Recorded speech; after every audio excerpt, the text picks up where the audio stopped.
Hello বন্ধুরা, মৈনাক চলে এলাম নতুন একটা ভিডিওতে। আজকে এই ভিডিওতে আমরা দিতিপ্রিয়া রায়কে নিয়ে কথা বলবো। এই যে জিতু কামালের সাথে সে এতদিন ধারাবাহিক করত, তারপর সে ধারাবাহিক থেকে নিজেকে সরিয়ে নিল। ধারাবাহিক থেকে যখন সে বেরিয়ে গেল তখন তার সাথে বিভিন্ন সংবাদ মাধ্যম যোগাযোগ করে যে এই যে জিতু কামালের বিপরীতে তার চরিত্রটা এখন প্লে করছে শিরিন পাল। তো কেমন লাগছে যে নতুন জুটি, তাকে এই নিয়ে প্রশ্ন করা হয়, সে পুরোপুরি ব্যাপারটা এড়িয়ে যায়। তারপর খোদ আনন্দবাজার পত্রিকা তার কাছে আবারও যায় এবং সে কিন্তু কিছু কথা বলে এই ধারাবাহিকটাকে কেন্দ্র করে। সেটা কিন্তু আজকের এই ভিডিওতে তোমাদেরকে জানাবো। প্রথমেই তোমাদেরকে অনুরোধ করব, চ্যানেলে প্রথমবার হয়ে থাকলে চ্যানেলটাকে অতি অবশ্যই আগে সাবস্ক্রাইব করে দাও এবং তোমাদের যদি ভিডিওটা ভালো লাগে ভিডিওতে অবশ্যই একটা লাইক করো, কমেন্ট করো, শেয়ার করো এবং হাইপ যে বাটন আছে ওই বাটনটাতে কিন্তু ক্লিক করে দিও। এরকম লেটেস্ট আপডেট পাওয়ার জন্য চ্যানেলটাকে আগে সাবস্ক্রাইব করে রাখো। তো খবরটা কি? তো আমি কিছুদিন আগেই তোমাদেরকে ভিডিও করে জানিয়েছিলাম দিতিপ্রিয়া রায়কে কিন্তু যখন সংবাদ মাধ্যম থেকে প্রশ্ন করা হয় যে এই ধারাবাহিকটা থেকে সে যে নিজে বেরিয়ে গেল, এরপর তার নতুন কি কোনো কাজ আসছে বা নতুন যে জুটি তৈরি হলো এই ধারাবাহিকটার মাধ্যমে, সেটা নিয়ে তার কি মতামত, সে কিন্তু কোনো উত্তরই দেয়নি। বলা যেতে পারে পুরো ব্যাপারটাই সে এড়িয়ে গিয়েছে, তার তরফ থেকে কোনো অ্যান্সার আসেনি। তবে আনন্দবাজার পত্রিকা রিসেন্টলি কিন্তু তার সাথে আবারও যোগাযোগ করেছে এবং সে কিন্তু কিছু কথা বলেছে। সেটা হচ্ছে তার তরফ থেকে যখন প্রশ্নটা করা হয় যে এই যে আপনি ধারাবাহিকটা ছেড়ে দিলেন, এটার পর তারকে যখন জিজ্ঞাসা করে আপকামিং কি কোনো কাজ আসছে, এই যে দর্শকদের একাংশ এখন এই মুহূর্তে বলছে দিতিপ্রিয়া রায় এই ধারাবাহিকটা থেকে নিজেকে কুইট করলো, অর্থাৎ নিজে এই ধারাবাহিকটা থেকে সরে দাঁড়ালো। এর একটাই কারণ হচ্ছে সে হয়তো কোনো বড় ওয়েব সিরিজ বা কোনো সিনেমার অফার পেয়েছে, সেই জন্য সহ অভিনেতার বিরুদ্ধে দোষ লাগিয়ে সে বেরিয়ে চলে এলো, এরকম দর্শকদের একাংশ তাকে জিজ্ঞেস করে। তখন দিতিপ্রিয়া রায়কে আনন্দবাজার পত্রিকায় কথাটা বলে, তখন দিতিপ্রিয়া রায় ক্লিয়ারলি জানায় এরকম কোনো কিন্তু তার উদ্দেশ্য না, সে জোর জবরদস্তি কারোর এগেনস্টে কিন্তু দোষ লাগায়নি।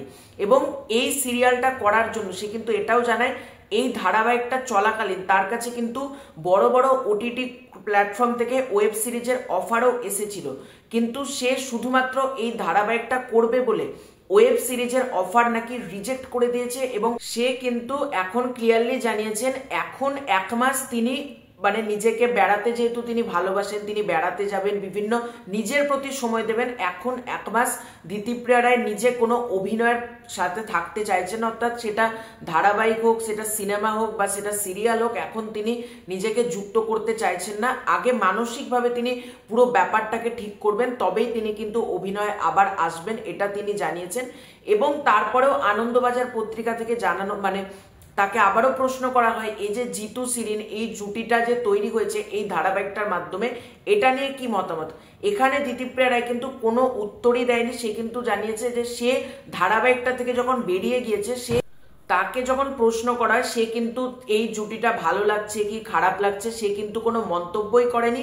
সে কিন্তু ক্লিয়ারলি জানিয়েছেন যে যেহেতু সে এই ধারাবাহিকটাতে কাজ করতো, ধারাবাহিক থেকে যখন এখন বেরিয়ে গিয়েছে, তাই সে এই ধারাবাহিকটাকে নিয়ে মন্তব্য করতে চাইছে না। দেখা যাক দিতিপ্রিয়া রায় ভবিষ্যতে কোনো প্রজেক্টে আমরা দেখতে পাই কিনা, এবং আশা করব তিনি হয়তো কোনো ওয়েব সিরিজ বা সিরিয়ালে কাজ করবেন।